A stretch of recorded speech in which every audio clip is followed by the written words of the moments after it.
C'est la concrétisation de la vision futuriste du président de la République qui veut faire du Congo un pays fréquentable et économiquement fort.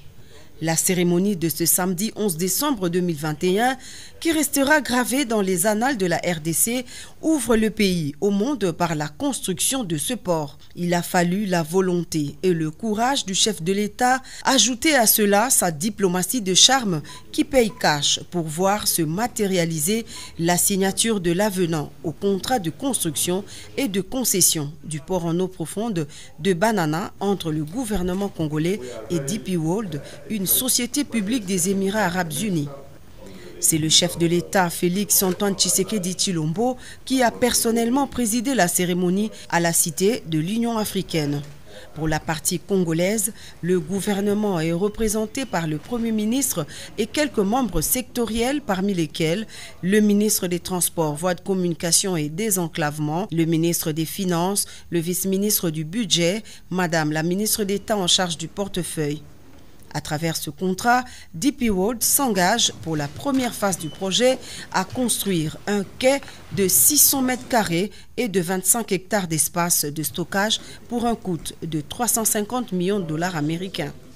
Il est prévu au total 4 phases avec au final un investissement de 1,3 milliard de dollars.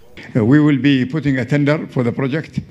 Nous allons nous mettre tout de suite donc sur le travail et nous allons mettre en place les appels d'offres donc en fait pour la construction de cette infrastructure. La construction aussi bien de l'infrastructure portuaire que la machinerie nécessaire pour l'opération du port nécessite un peu de temps. Nous allons nous mettre très rapidement donc en fait dans les appels d'offres et dès que nous sommes fixés par rapport aux contracteurs, nous allons démarrer immédiatement les travaux. Le contrat de construction du port en eau profonde de Banana dans le Congo central a été renégocié sous l'impulsion du chef de l'État Félix-Antoine Tshisekedi Tshilombo en vue de rééquilibrer les avantages dans le cadre du partenariat public-privé gagnant-gagnant conformément aux axes prioritaires du programme d'action du président de la République. Son Excellence, Monsieur le Président de la République, chef de l'État, est préoccupé par le développement de notre pays et le lancement des travaux du port en eau profonde va encore une fois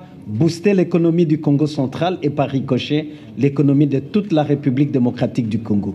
Déjà, le fait pour la République démocratique du Congo de donner la concession est une part considérable et nous attendons dans le montage financier la participation aussi de DP World qui a une expérience avérée en la matière. La mise en œuvre effective de ce projet ayant connu plusieurs fois des prolongations à cause des divergences de vues entre les deux parties contractantes a l'avantage de faciliter sinon d'augmenter le volume des échanges commerciaux entre la République démocratique du Congo et divers États du continent, mais aussi de permettre l'intégration économique dans la région. La première pierre pour le démarrage des travaux sera posée le 2 janvier 2022. D'ici là, les appels d'offres seront lancés.